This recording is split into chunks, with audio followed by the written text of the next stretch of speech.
Welcome to Seller Sessions. I am your host today, Sharon Evan, and I have my bestie, the king of sourcing with Kian King, I should say, Kian Golzari. Hey, what's up? How's it going, Sharon? Hope you're good. Thanks for having me back on the show. Hope everyone's doing fine today. Nice to see you all. You guys that are listening to us that are not seeing this can't see, but Kian has the most pimped out hoodie on today. Kian, tell everyone about your hoodie. I don't know how to describe it. It's like neither do I. It's like a holographic type of. It's like a camel spray of like purple and pink with a holographic Jordan PSG logo. It looks amazing. I can't stop looking at it. Anyway, we're not here to talk about that. Kian, for the people that don't know you, which is literally and legitimately nobody in this world, can you give a brief introduction to who you are and how amazing you are, please? Yes. How you doing, guys? Hope you're well. My name is Kian Golzari, and I have been living and working in China for the past 11 years, manufactured over 2,500 products, visited more than 500 factories, and attended more than 20 Canton fairs, 2 online Canton fairs as well. Third one coming up soon. That has led me to work with brands such as the NBA, Olympics, United Nations, a lot of big box retailers in the UK, Europe, and the US, as well as helping Amazon private label sellers as well. So happy to answer any sort of questions regarding sourcing, product development, manufacturing, pricing, logistics, negotiation, quality control, all that sort of fun stuff. So yeah, happy to be back on the show, and that's my game. I love it. Yeah, I feel like you haven't been. I'm like so used to you being on the show every freaking month. I'm sorry that you weren't on like a week ago. Anyway, homie, I'm so happy you're here because I'm really passionate about our talk today. Because today we're going to be speaking about the biggest mistakes that we have seen sellers and in general, because you don't only work with Amazon sellers, you work with many different types of people that are producing products. So we're going to be talking about the biggest mistakes that we see importers, exporting out of China, making in China and in Asia in general. So yeah, you and I both work with people on a one-on-one level. And sometimes, and we're also good friends. So sometimes we talk about, oh, I had a client that didn't do this, and this happened. So we're going to turn it into a show. So perfect. We're not going to name anyone though. We will not name anyone. And we're turning this into a show because we want to help people to avoid these types of mistakes. We want to help people to, make sure that they know not to make these mistakes. So we have together made, a bit of a list of things that we want to talk about. So Kian, can you please tell us what is the first biggest mistake that you see people making when exporting out of China or importing into America? Sure. Let me kick it off, right? So I would say the number one biggest mistake that I've seen is the seller outgrowing their supplier. And what I mean by that is that, whenever anyone gets started in this game, whether it's your first order, the first time dealing with a supplier, you'll go for like a low MOQ, something like that. You might not find the best supplier, but you'll find a supplier that's willing to work with you. And, your first order might be 300 units, not really a good price. But then as you grow and scale your business, shortly 6 months later or a year later, you get to a stage where you're doing 1,000 units a month, stuff like that. And I see a lot of people missing the opportunity to go back and negotiate with their supplier to get the price that they deserve based on the quantity that they're now producing. Or they have much better suppliers out there for them, which have now got much better economies of scale. Maybe they do in-house testing. Maybe they have better access to raw materials. Maybe they supply retailers, so they make this product on a much larger scale. And they're not able to get the benefits of how big they've grown their business in a short space of time by sticking with the existing supplier. Now, I'm not suggesting that we all switch our suppliers, because I very much like, building with a supplier. But when you initially found your supplier, if you didn't find the right one, if you were working with a middleman or if you were working with a poor trading company, then you need to get out of that situation and align with the factory that best fits your purpose and your core values moving forward. And then you can benefit from not only a better price, but better quality, which will lead to less returns, better reviews, and things like that. So I think that it's an exercise for everyone to really analyze their business, like after 6 months, after a year, once you start to see significant growth, and decide, okay, am I really getting the best price here? Am I really working with the best factory? Are they really giving me the best lead times? And then, if you want to assess that for yourself, make a specification sheet of the item that you're producing, send that out to multiple suppliers, and just see what is the feedback that you get from other suppliers for the price and the volume that you're doing. And if you don't want to leave your current supplier, then just go back to your existing supplier and negotiate and say, hey, I'm paying $8 to you right now, but other suppliers are offering me $6.70, $6.90. So I need you to match that price in order for us to continue to do the business together. And if you can't, then I have to move on. But I want to give you the opportunity first to see if you can match it. And that way you will maintain your relationship with your existing supplier if they're a good one, but also get the price that you deserve for the level that you're at. I think that's a really, really great tip, because a lot of the times when we first starting out, and you and I have both also said to people in the past that you also, one of your questions when you're deciding on a supplier should also be, how big they are. Because when you're just starting out, you don't necessarily want to straight away go and work with a supplier that has, 500 employees, because sometimes they won't even want to look at you because you're, only ordering 100, 200, 300 units at a time. But maybe 6 months to a year from now, God willing, you've had good sales, you suddenly can work with them, and reevaluating your situation and sort of, doing that. I think it's really smart. I like the fact that you said you're not necessarily telling people to leave their suppliers, because it's, we do want people to build, and we all want to build relationship with our suppliers. But I think that's an amazing tip and an important one to reevaluate. Halfway through, right? Thank you. What would you say is the second biggest mistake that you've seen amongst sellers?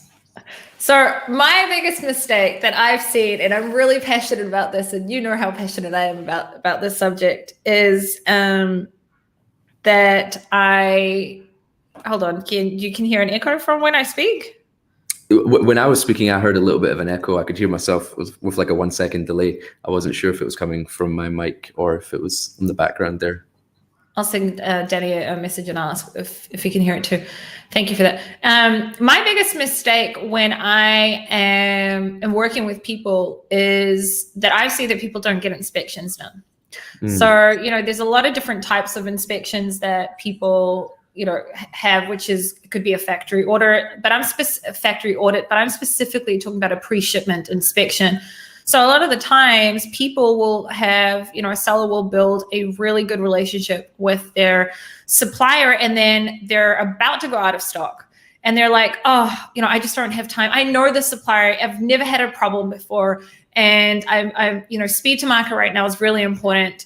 And this one day of me committing to an inspection is one more day I have to wait. I'm just not going to have an inspection done. And then boom, on that specific time is when, the factory has, every factory, even the best factories in the world, will sometimes fuck up. And when they do, and you didn't get an inspection done, you won't know about it. And that can cost you, like I'm literally saying thousands of dollars, because it's enough that you've had 5, 10, 1-star reviews that it's basically stuffed up, your sales, right? So that's number one. Number two, I think that in general, a lot of especially newbies don't understand how important quality control is. So they don't, even think about getting an inspection done, or they don't know about getting an inspection. And the next thing is also that with inspections, and you and I have spoken about this in the past, I think that also working with the right inspection company is really important. Because one of the biggest things when it comes to inspections in China is bribery. So a lot of the inspectors will be bribed. And I know that you don't always agree on this. I think I can see you smiling, but this is my experience. It's actually a really well-known fact, but it's my experience with bribery is a huge thing where, the inspector will get paid off, and then they will write off and say that whatever whatever issue is never happened. And it's a problem. So I think it's really important to make sure that you're working with a reputable inspection company, ideally with an inspection company that only does inspection. That they don't try and do a million other things. That's what they do. They're a third-party inspection company. And yeah, what do you have to say about that? Because I could see you smiling. Yeah, 100% agree with the whole inspection. And it's like, I think a misconception is that, okay, once I've done like 5 or 6 orders with my supplier, I've done the inspections a few times. Now I don't need to do inspections anymore because the trust is built up. But, you know, quite often inspection is not done because of a lack of trust. It's to avoid potential mistakes happening. And as you said, like suppliers, even the best suppliers in the world can make mistakes, and it's not intentional. It's not to screw you on price or anything like that. It's just a genuine mistake happened. And I'll give you a quick example. Like I was doing military boots, right? And these military boots are black leather, and they use a silver pen to draw on the leather where they need to cut the leather to then, you know, stitch onto the boot, right? And for whatever reason, we were doing like 2 40-foot high cube containers of military boots. And the guy who's doing the QC, the last check before they get packed and put into the box, was not working that day, was not replaced for whatever reason. I don't know. I wasn't in the factory, but that guy was not there, or someone did not do their job that day. And what happened was that we received these boots to the UK, and a lot of these black polished, they're supposed to be like, you know, gleamy boots, had like silver marks on it, and no retailer wants to put that out in the store. If any customer buys that, it's a return.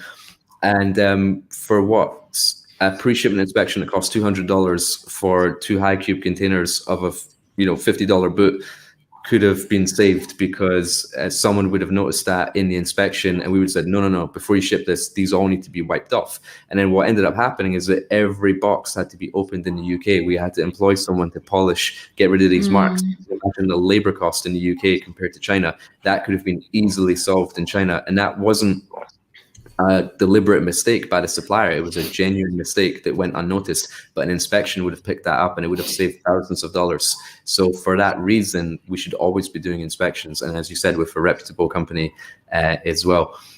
You know, we could talk about the whole bribery thing as well, but it's the what thing? The bribery thing. Do you want to hear my take on it?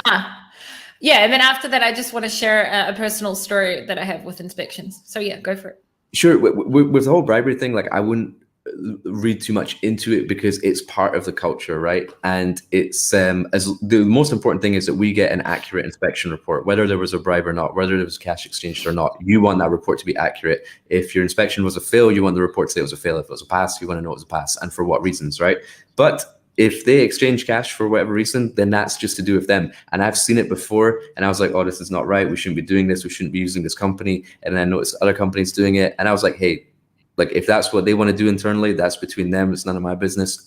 It's only my business if my inspection report is not right. But so far, all the inspection reports I've received are correct. So I'm like, let it be. But if you use the lower quality inspection companies, I don't want to name and shame, but if there's like Chinese inspection companies, which we've not heard of before, and the inspections are like $70 rather than like $200, they're way more likely to do something like that. And I have had a couple of people come to me to say, hey, I had some faults on my inspection report, but it wasn't that serious. And then when I got the stock, it was very serious.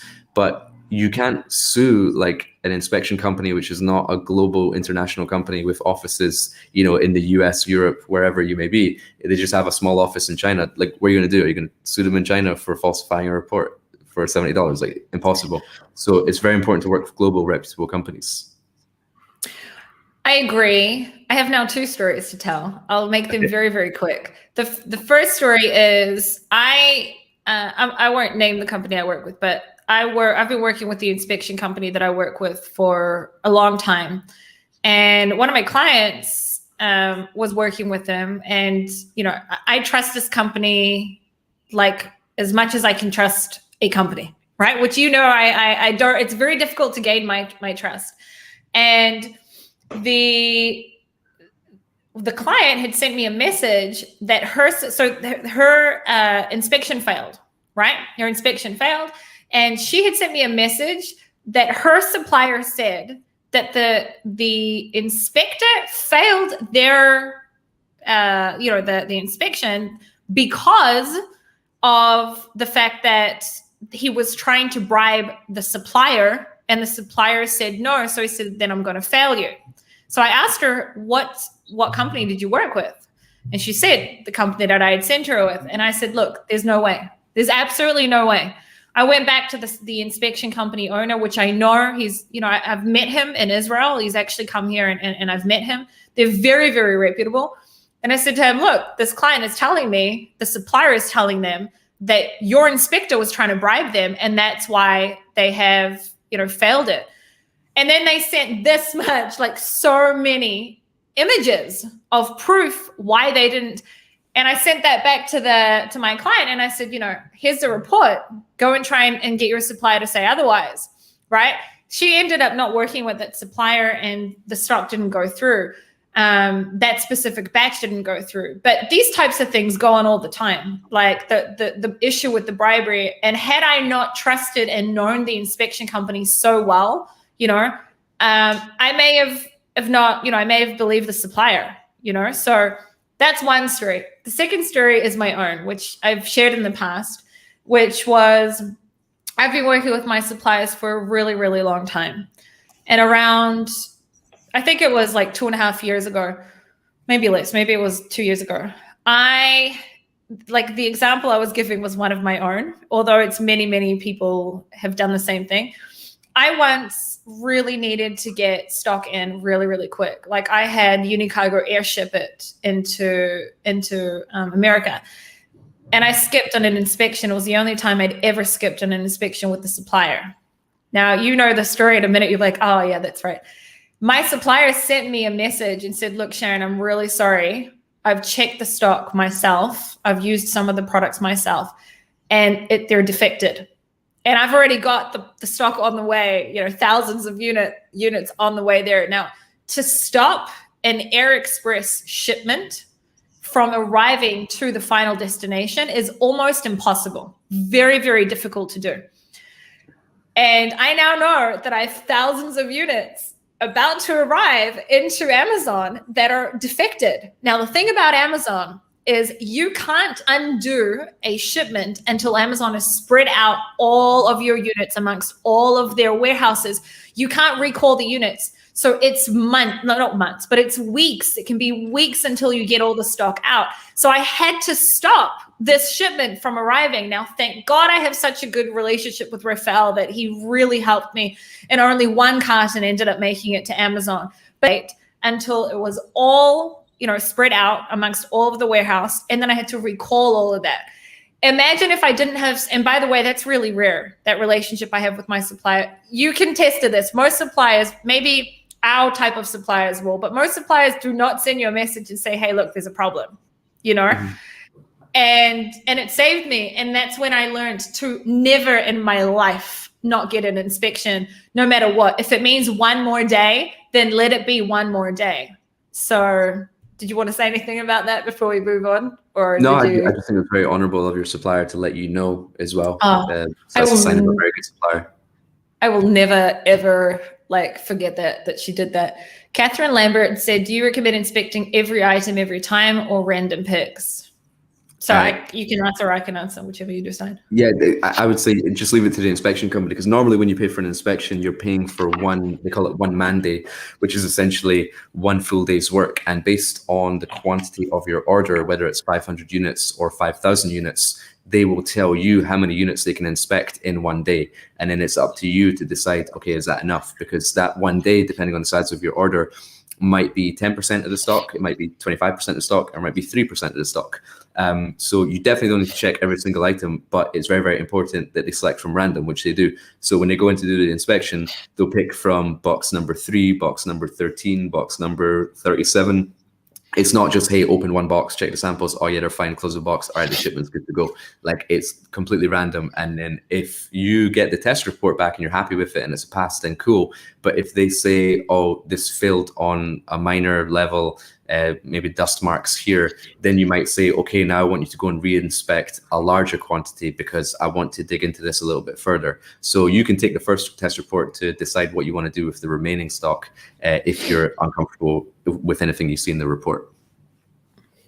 Yeah, what I would say, Catherine, is to Google AQL standards,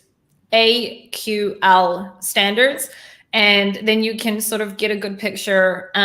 Kian actually was on seller sessions sometime last year together with myself. We actually did an inspection podcast. I don't know if you remember that. So you can also go to seller sessions and search for inspections. And Kian and I went in depth into AQL. So because I think it's enough about inspections for now. So it's quite a lengthy topic. I agree with everything you just said. Stuart just said as well. Hold on. Yep, I know all about this right now. He is referring to the fact that I had to remove all of my stock. Mm-hmm. And Athena said, "Oh my gosh, the one and only Kian Golzari! Woohoo!" That's a good one.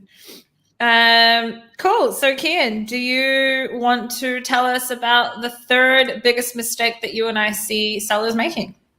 Yeah, sure. It's kind of like a continuation on from inspections, but it's now we're talking about product testing, because a pre-shipment inspection is to check the shipment is okay before it actually ships out. But even before that, you want to make sure you're getting your product testing done, basically compliance, right? And this is such an important topic as well, but we won't dive too deep into it because we've already covered sort of compliance a little bit with pre-shipment stuff. But essentially anything that you import into the US, UK, or wherever you're importing it to, you want to double check that you're compliant to the industry standards and the legal standards of that product. So for example, if you're importing a power bank, there's a legal standard to that, you know, the power bank doesn't overheat if it's been charged for 12 hours. It doesn't blow up after like the first minute of you charging it.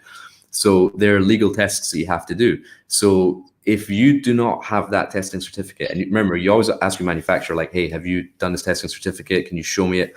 Because you want to see that they're capable of passing. But once they're capable of passing and you see the certificate, remember that's with the supplier's brand name or another client that they may have. You still have to get that certificate with your brand name, so that when you bring your goods into Amazon or import it to whatever retailer that you're supplying, and they say, hey, let me see your compliance documents, you have it with your brand name and then you're compliant. So you always want to be asking the supplier for the test certificates. And once you have that information, you also want to verify that with a third party, similar to the third parties that we were talking about before.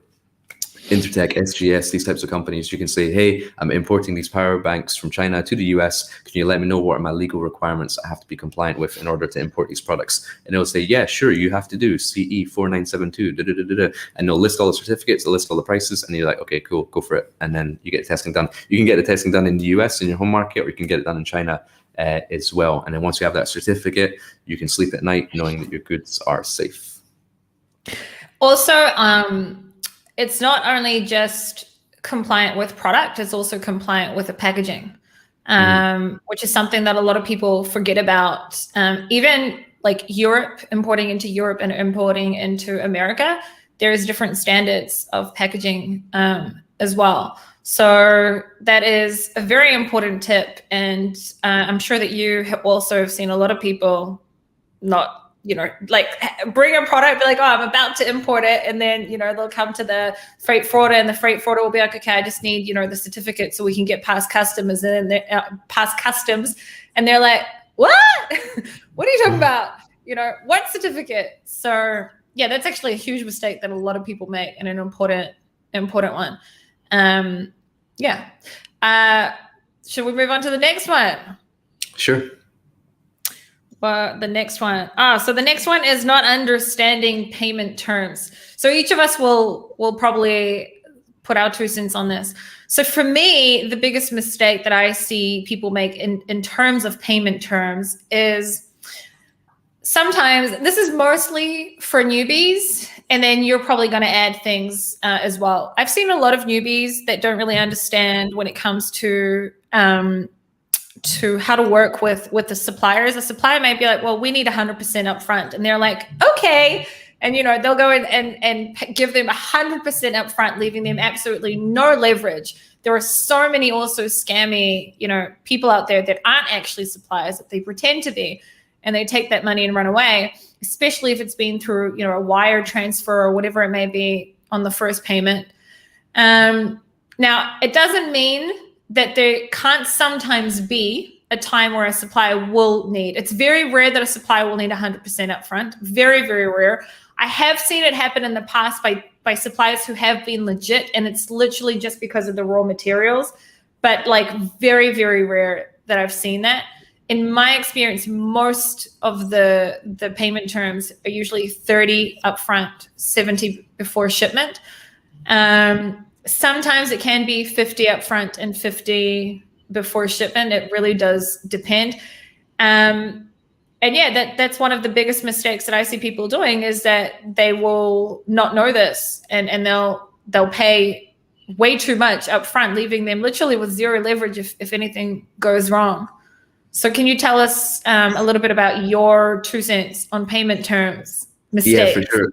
Yes, so I would say, yeah, the standard terms that everyone should be aiming for, like for your first order, should be 30% deposit and then 70% once the goods are on water and they've been shipped out, right? But it's so important that you do not pay a deposit until you receive a sample in your hand that you're happy with to go into production with, your pre-production sample. Because you receive that sample, you're like, right, I confirm this item. Now here is my deposit. Go ahead and start the production. But I've seen a lot of sellers like actually just pay a deposit without seeing a sample. What happens if the sample you get is totally shit? Then you're stuck. You've lost your deposit. So, and it's not only, as you said, like I've seen some sellers pay 50% deposit without even confirming a sample.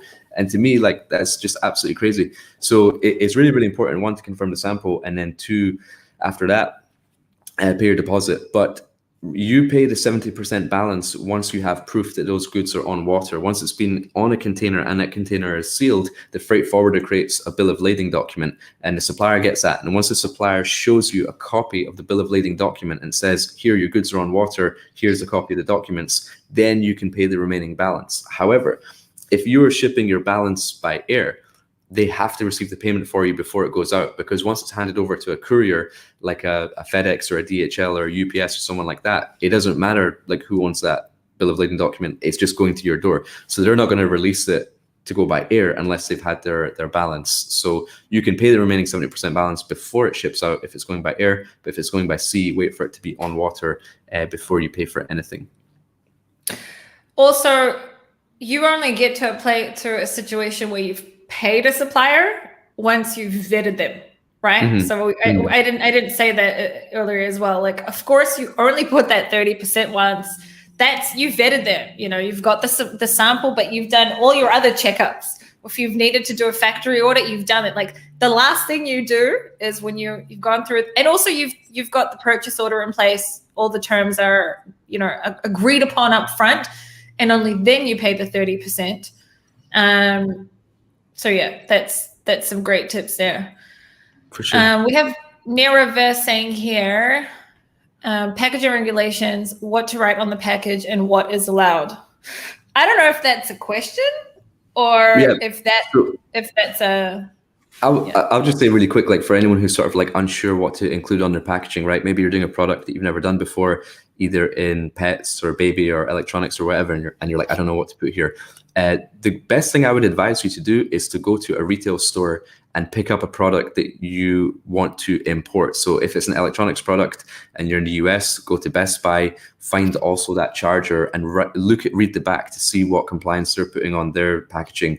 And if they have tested for any certificates, they'll put the code on the packaging. So then you can sort of read that. And obviously, if it's like a textile item, go to your Walmart or Target, read the labels. Like when I started importing products into the US for retailers, for example, like sleeping bags, I didn't know. And I asked the supplier and they told me, but I need to check for myself as well. So I went to all these supermarkets, I read all the labels, I took pictures of all the labels. If there was a code that I didn't understand, I Googled that code, then I found the source of who supplies that code, and then I talked to them. So you can really do a lot of self-education by finding the products in retail stores of reputable retail stores like your Walmarts and Targets and retailers like that, because they have to be compliant with the latest standards anyway.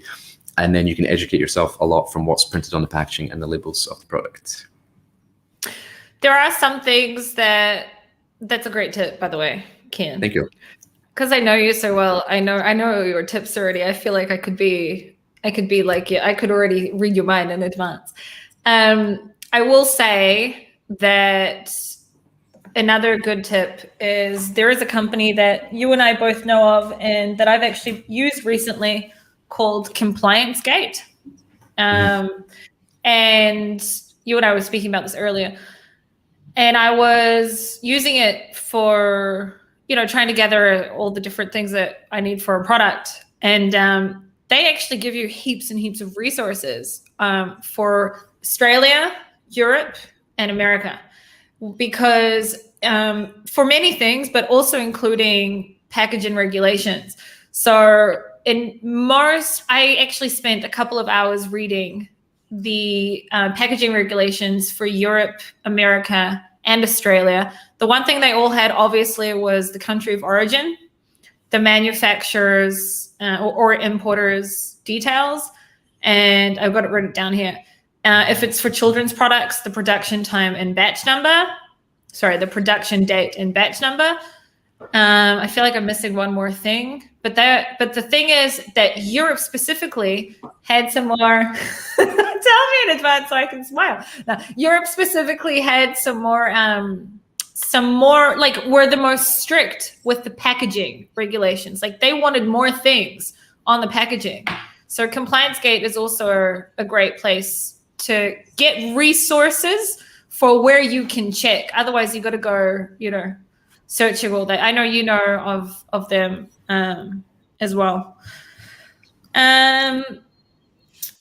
Kian, what would you say is our next biggest mistake that we see people make? Sure, I would, and this could be like a mistake or an advantage, but it's an important talking point, and I feel it's like fully understanding molds. Because molds are required like for a lot of different products, whether it's like plastic, metal, whatever. If it's a custom shape that's going on a zip or a buckle or something like that, a mold needs to be created. Or if you're adding your logo onto an accessory, they need to create a mold for that. And quite often I get questions like, oh, hey, the supplier wants me to pay like 5K for this mold. Is it worth it? And I'm just like, well, let's talk about it, because there's a few important things we need to clarify with molds, right? Molds can cost like $500, $2,000, $10,000, $100,000, depending on what it is that they're creating, right? What's the function, what's the utility? So the first thing to consider is like the mold fee, right? And I would say that with the mold fee, you can either pay it yourself, you can ask the supplier to pay it, or you can pay it in partnership. Now, if you pay it yourself, bear in mind that you own that mold, so they can't sell it to anyone else. But if your supplier pays for the mold, then they can also sell this product that they create from this mold to your competitors as well. Or you can decide to split the mold fee 50-50 and come up with an agreement yourself. What I like to do is pay for the mold upfront. So let's say the mold cost is $5,000. I'm like, okay, I'll pay the $5,000 for the mold. However, once I order 1,000 units, I need you to refund me 10% of the mold cost. Once I order 5,000 units, I need to refund me 50% of the mold cost. And once I order 10,000 units, I need you to refund me 100% of the mold cost. And the supplier is happy with that because they don't mind to pay for the mold if they get an order for 10,000 units. And then if you made that first order and you never ordered from them again, then it's okay as well, because the supplier never paid for the mold. And then you know that you envision selling this product in larger quantities. You get your money back once you've ordered X quantity. So that's important. The other thing is that what is the life cycle of the mold? Because molds wear out. So before you spend 5K, 20K on a mold, you want to figure out how many units can actually produce with this mold. Like, is it going to like fail after 3 years? Is it going to fail after 100,000 pieces? If it's 20K to set up and I get 100,000 pieces out of it, then you can calculate how much it's going to cost you per unit. So always ask what is the life cycle of the mold. The other thing is you want to have an agreement with the factory in writing, or even like a proper contract, like an NNN agreement, if it's something innovative. Like if it's just like a slight design tweak that you're like, okay, cool, like everyone's got their own variation, doesn't really matter if I get copied here, then no need. But if it's something of real innovation, which is creates a utility that no other product does, then definitely get an agreement on that mold as well, and let them know they can't share it with anyone else. And also, if you want to prevent anyone from using it, then make sure you get your logo put inside the mold. Now, for example, if you are doing like some custom buckle or zipper or something like that, and your logo is like the Nike logo, for example, then put the Nike tick on the actual mold so that Nike tick will appear on every product. So if Adidas came along and they were like, hey, I want to use this mold as well, when they print it, the Nike logo comes out of it. So it's things like that. Always add your logo into the mold if it's something that you've designed yourself as well. And then the final thing is that, like, mold or no mold, if you have something of innovation, just like having an agreement for the mold is not going to protect you enough as well, because a competitor could buy your product, send it to another factory, and that factory could make a mold based on this product as well. So if you have something of real innovation, you basically want to get your product patent protected, whether it's a design patent or a utility patent, in the market that you're selling in. And in that way, you're protected if anyone ever copies you as well. Or in China as well. You can also get a patent in China, which is even, I think, a must if you've really invented something. Those are really, really great tips. The only thing I would add to what you've said, which was a lot of great tips, would be a lot of people, if you're really innovating a product, meaning you have designed it from scratch, or you've made a really, really big change to the product, right? Before you go and pay, because like you said, molds can be really expensive, and molds can be, $2,000. I've paid for $200 for a mold for a small product in the past. And then there's molds that are $25K. Now, before you go and pay for a $25K mold, have some sort of proof of concept first. So I had a couple of weeks ago, we did a show on 3D printing, right? Which is like my new favorite thing right now. And anyway, I had on there he's an engineer. His name's Nick Relation, and he and his wife invented this product where their mold is $12,000. And before they went to China to pay for this mold, what they did is they 3D printed their first product for proof of concept, sold it on Amazon as a 3D printed product, and then they got feedback, and there were fuck ups with the product. So they knew what else they needed. And he's an engineer. He invented, he actually made the CAD work. He did everything for the product. And then he went and made changes, and then put the new version up on Amazon, and there were some other fuck ups with the product. So it took about 3 runs until they got the final product perfect. Imagine if they went and had to do that and pay, 3 times $12,000 every single time for a new mold. So some sort of proof of concept before, especially today when 3D printing exists and it's so easy to get your product 3D printed, before you go and you get your mold. I think that's another good idea. If you're really innovated something, if it's something that's not really innovative and it's literally just you're putting your logo on and a tiny little change, maybe not. But I do think that if it's something that is highly differentiated on a design level, that is something that people should think about. Because if you do go and spend all that money on a mold straight away, and and there's an issue with it, you're gonna need a new mold. So. I feel like there was one more thing that I wanted to say about the molds, but I can't remember now. So you covered quite a lot there anyway. So yeah, I will just say we've got some people here. Yaro wrote, we inspect before packaging to see more units, not spending time opening boxes. Yep. Stuart saying, haha, I literally just texted you about this now. I didn't see Stuart, but I did get another message of someone saying that they love my language because I swear a lot. I know, it's just me. What can I do? Kian, I can't remember whose turn it is, but I think that our next subject we actually already covered. So we'll move into the last one. Sure. Go for it, homie. Is it me? We'll talk about it together. Well, is this one about packaging dimensions suited for Amazon? Oh, well, it was about packaging regulations that we did cover that. I can talk about the packaging for dimensions. We were going to say that one of the things that we see a lot of people making mistakes on is not understanding. Actually, no, because there's some other stuff you wanted to talk about packaging. Okay. So let's talk about it, which was packaging. Regulations we spoke about. Making sure that your product is regulated. I will just say, because I know what you're going to talk about, I'm not going to talk about the same thing, that when you're working on, I've seen many people, Stuart's watching us, he's one of the people, not that he made this mistake, but anyway, moving on, where they've gone and not actually understood necessarily the tiers, the Amazon tiers, before honing down on their packaging size.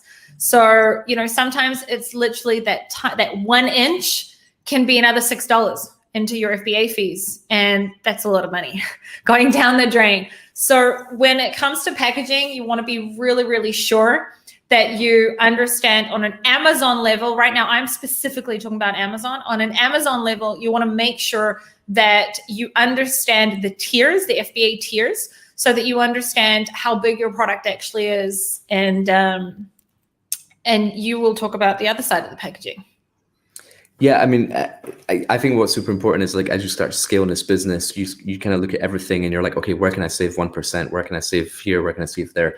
And for us, like where we had quite a big impact was really looking at the carton dimensions. Like, you know, you can choose like how many units that you have in an outer carton, whether it be 8 units or 12 units and stuff like that. And as a beginner, you don't really realize what's important and what's not. But as you scale and as you start to order container loads and you say, okay, well, in a 20-foot container, I've got about 28 cubic meters. What can I really fit in this 28 cubic meters? But then you realize the height of the container. And if your box height was like 50 centimeters, but you actually made it 48, then if it was 48, then you could have actually had one more layer in that container. And then that extra layer could have shipped you an extra, like, you know, 500 units free of charge, because before you were just shipping like air. And the same works with, and I've got like a spreadsheet formula that helps me calculate all of that sort of stuff. But the same works with palletizing as well. Like when your goods are unloaded from a container and wrapped onto a pallet, if we know our pallet dimensions are 100 by 120 centimeters and we make the base of our cartons like 60 by 40 centimeters, we know we can fill that pallet to the edge with product without there being any overspill. And then based on the pallet height, this is super important. Any 3PL warehouse that I work with, I always say, what is your pallet loading height? Someone will say 190 centimeters, someone will say 165. Everyone's a little bit different. And if I know the warehouse that I'm going into, the max pallet height is 1.9, then I'm going to make sure that the carton height will hit 1.9 so I can get the maximum amount of layers on that pallet. So when they charge you storage for a pallet in the warehouse, you've actually managed to get an extra layer there. So you almost get like, you know, depending on the size of your product, like an extra 36 or 50 products free of charge, free of storage charge on that pallet, because you optimized the carton dimensions. Now that's getting super technical, super geeky, but that's just something you have to look into as you scale and as you start to order full containers. That's something that really requires a lot of attention, because you can save a good 2%, 5% on your bottom line based on your carton dimensions. I don't think it's only, first of all, it's a great point and an important one. I don't think it's only for when you scale. I think that it's an important point even when you're not at scale necessarily, because taking into consideration how much, you know, volume weight you're going to have can really impact on your cost of shipping. And I'm talking now on actually shipping the products, because in general, shipping, you know, is really expensive right now. So if you can get, you know, I'm talking now about packaging of the actual product. If you can get the primary packaging down and put in another 7 units per box, and that ends up saving you, you know, on many boxes, that can bring down your shipping cost, which is in today's logistics world, it can be a make or break. You know, I've got people that have reached out to me, be like, you know, Sharon, before the whole issues of logistics being so expensive, I was profitable, but right now I'm not really being profitable because shipping's just so expensive.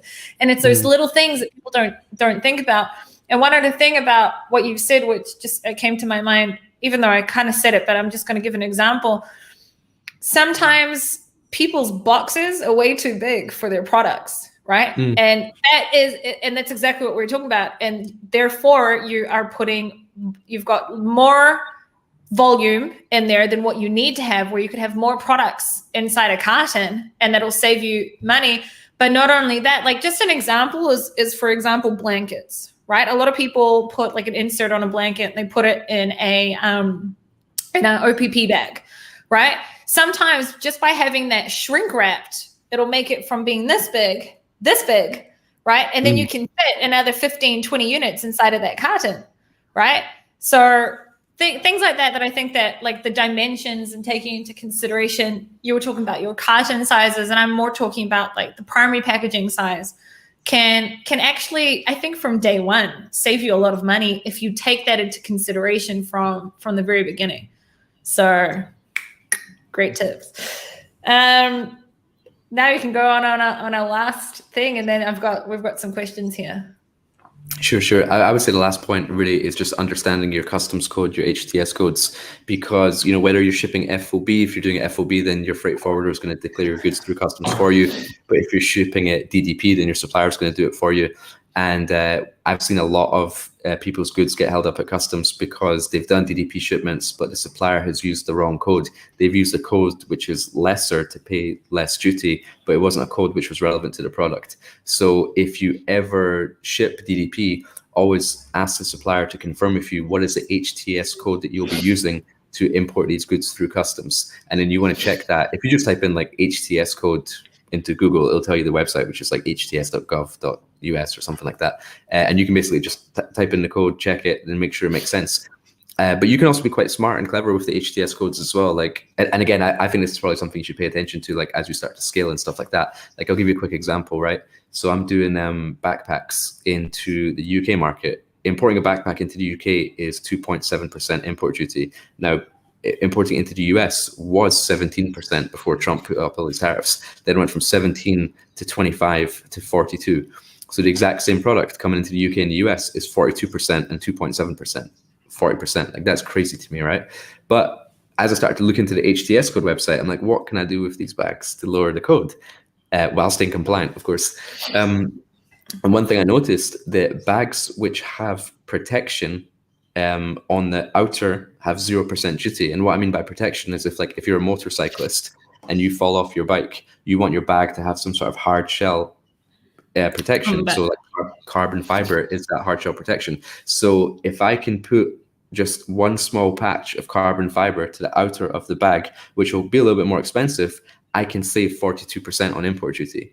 And it's compliant with customs. And I'm like, well, that's a neat way to save 42% by adding $1 to the unit cost of the product. But here's where we can save 42%. So that's really kind of getting an understanding of customs and HTS codes and what's compliant and what's not. And that's where you can make additional savings in your business as well. And one final thing I'd say about that is that going back to the example of 42% versus 2.7%, if you were always doing bags into the US market and then these tariffs just jump up to 42%, rather than trying to change the tariff, maybe change the country that you sell it in as well. You might say, well, the UK is only 2.7, so let me just open up an Amazon UK account and I'll sell the exact same product there, and you'll be much more profitable. So also use the import codes to look at different countries to see what would be a potential next market for you to open up. Great tips. I just want to correct myself. See, it's so important to have Stuart here. Stuart's my other homie.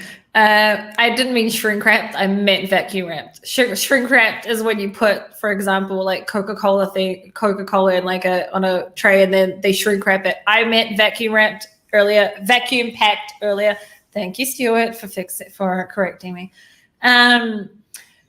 Regarding what we just said about HS codes, I'm very passionate about this subject as well, and that's actually interesting what you just said about the bags as well, because bags are one of the products that were hit a lot when it comes to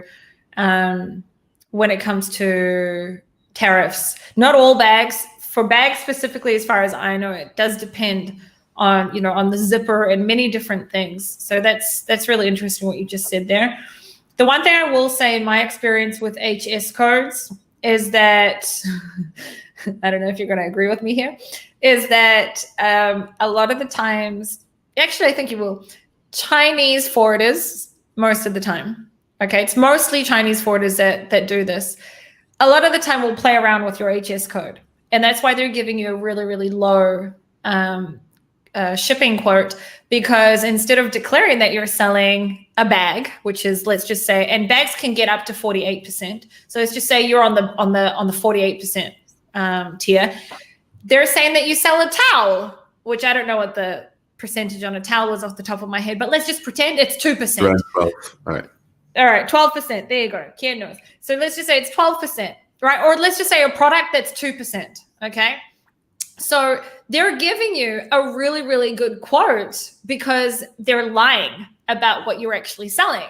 So then you go to a very reputable company, like Unicargo, for example, and then they give you a quote that's twice as much. And you're like, holy shit, this company's trying to, scam me because this forwarder is good.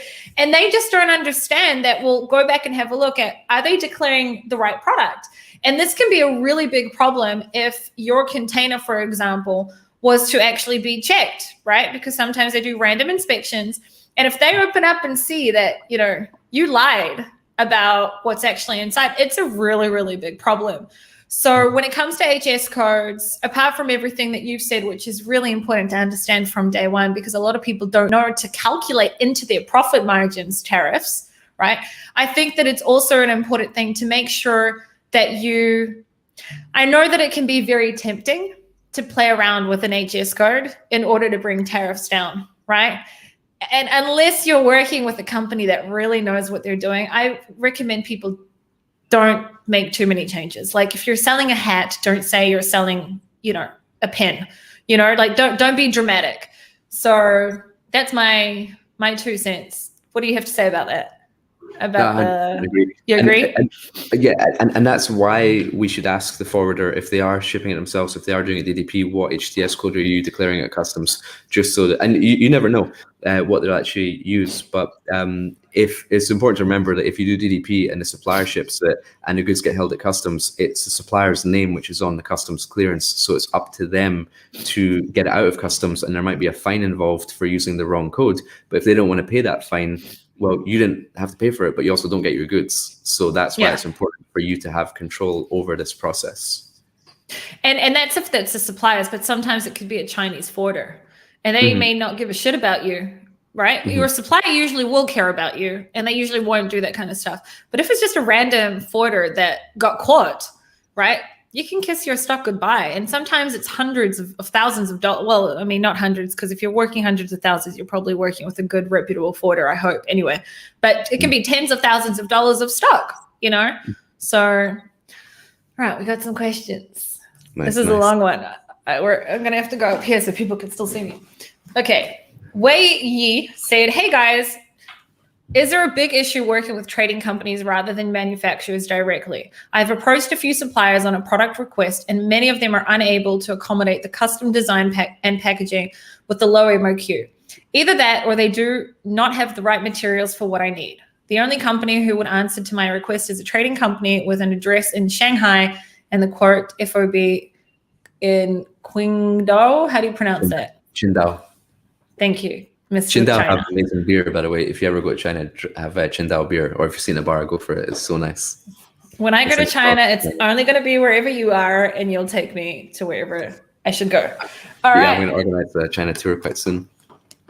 I'll be there. Go for it, Kian. This is okay. You go first. Cool. So to answer the first part, against working for a trading company or a factory, I work with both. I think there's this misconception that trading companies will give you a higher price. Sometimes they do, sometimes they're a little bit cheaper.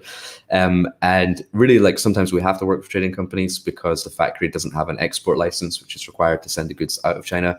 Sometimes a trading company will give you more flexibility, like this situation where maybe you can't find a factory which does it directly, but a trading company has relationships with many different companies, and then they can then find that factory for you on your behalf.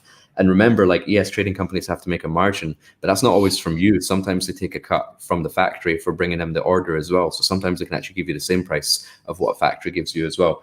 Sometimes trading companies also hold on to stock as well, so they can give you low MOQs and a bit of flexibility.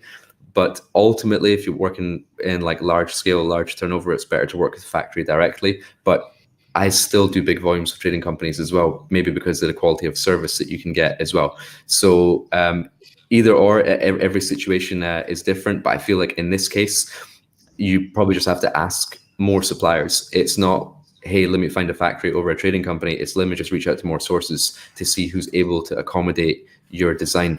But the other thing is that you said custom design, and whenever you have something custom, that doesn't normally translate into a low MOQ, because whenever something's custom, it requires an MOQ.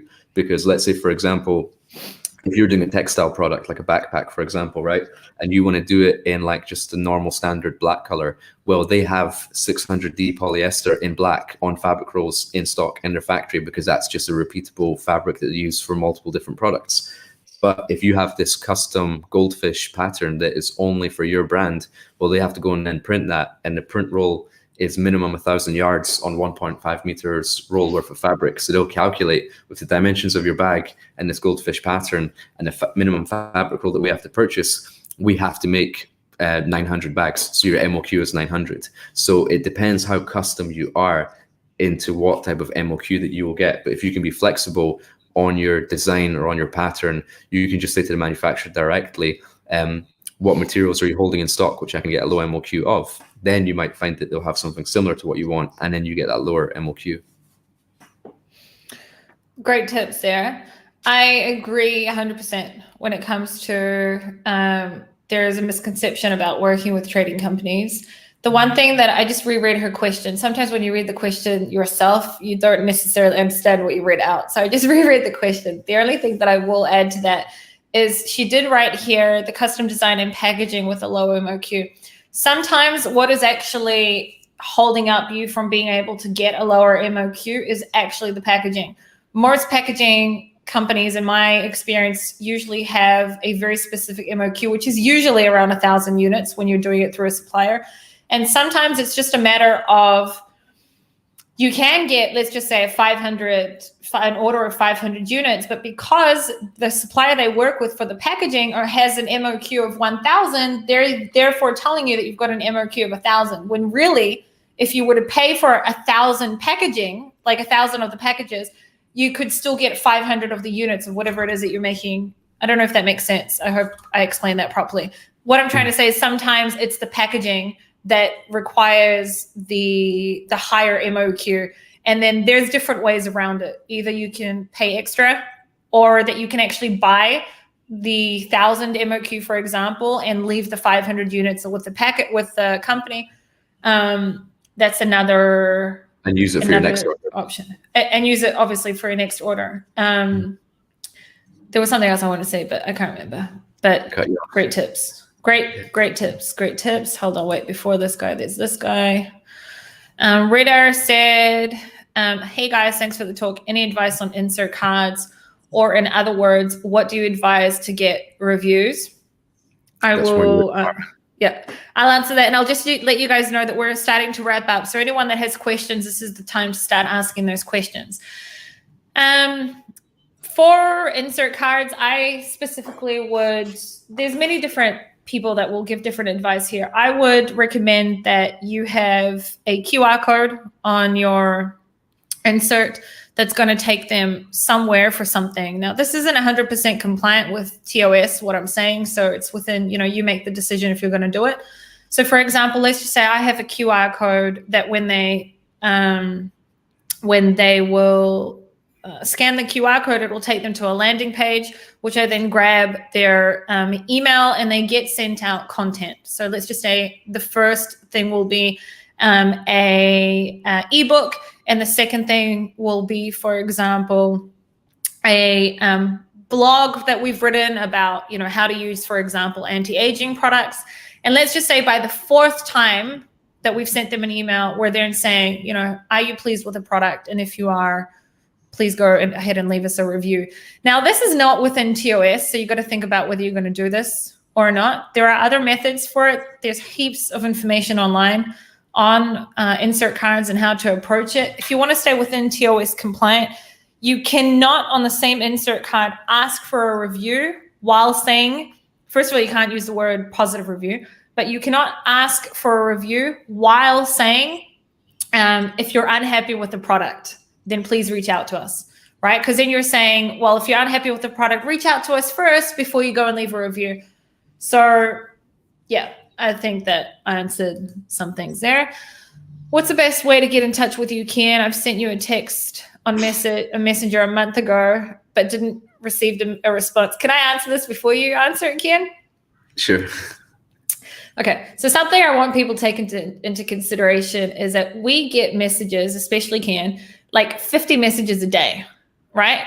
So the best way to contact Kian, and because Kian won't say this, so I'm going to say it. The best way to contact Kian is to book a coaching call with him, because then you're actually going to get his time, because he works so freaking hard throughout the day, and it's just impossible to answer back everyone.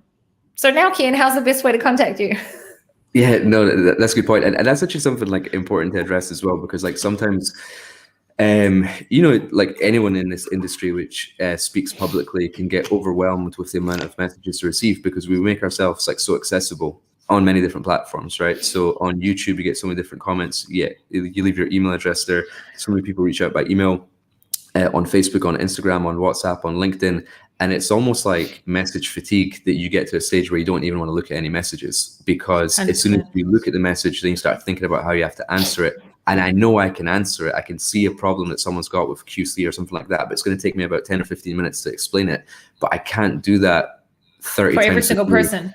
Absolutely for every single not. person. And it's like, and it honestly breaks my heart, because you're like, I can help this person, but I don't have the time to help this person.